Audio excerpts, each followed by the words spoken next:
Hi everyone. In this video, I'd like to go over the basics of a confidence interval. What you see on the screen right now are some of the terms that I'm going to be using. Confidence interval, point estimate, margin of error, confidence interval, confidence level, alpha, critical value, writing the interpretation. So I'm going to start with the point estimate. The point estimate, when you get a sample, okay, you collect a sample and you calculate the various descriptive statistics, whether it be means, proportions, skewness. There's a whole list of standard deviation, etc., etc. When you get those values about your sample, what you have is a point estimate for the population parameter. In other words, you just took a sample, you got a value, and you're going to say, that's my best guess at what the whole population looks like. Good idea, but it's only a best guess, and each sample is going to be different.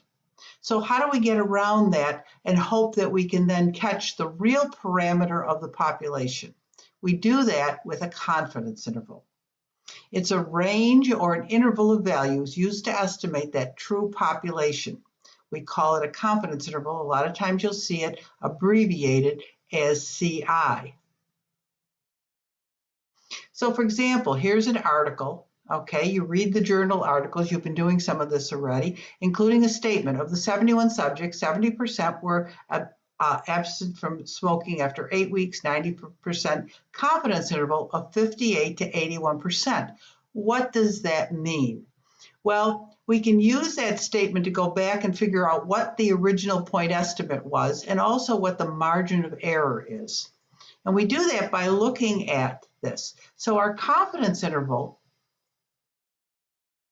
is here, okay? We're looking at this value here, 58 to 81% is what they said in their final conclusion. Well, what does that mean?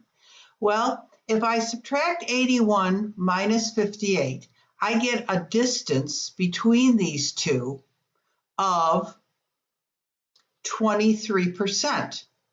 And if I divide it by 2, that means that the distance from the point estimate to either one of these ends is 11.5%.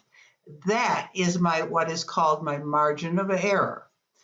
And the number that's in between here, or if you added these together and divided by 2, or if you started at 58% and added 11.5% to it, etc., you would come up with approximately 70%. That's where your point estimate now and your margin of error comes from. Be sure you can calculate this calculation here. Understand that in most cases you will be given the point estimate and you'll be asked to find the confidence interval. So if you have these kinds of information, if you have the margin of error, you can easily find the lower and the upper limit of the confidence interval. What does that mean? Well, it means that we have to be careful how we write that. What it means is we are 95% confident.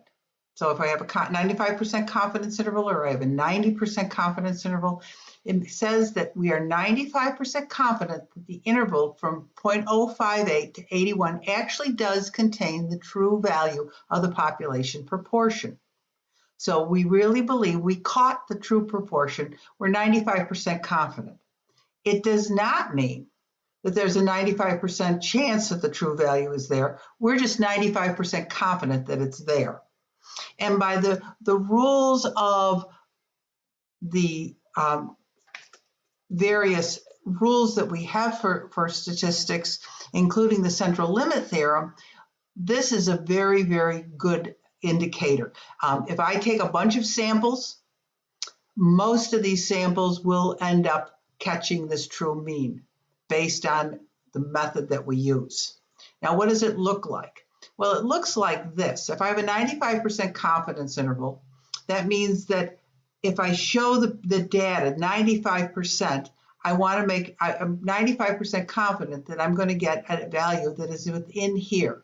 And that's the point that I'm looking for. Out here is, I'm assuming that does not exist out here, okay?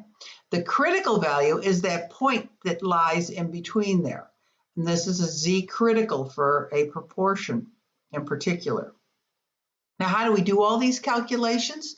Well, we do those by taking our Excel or some other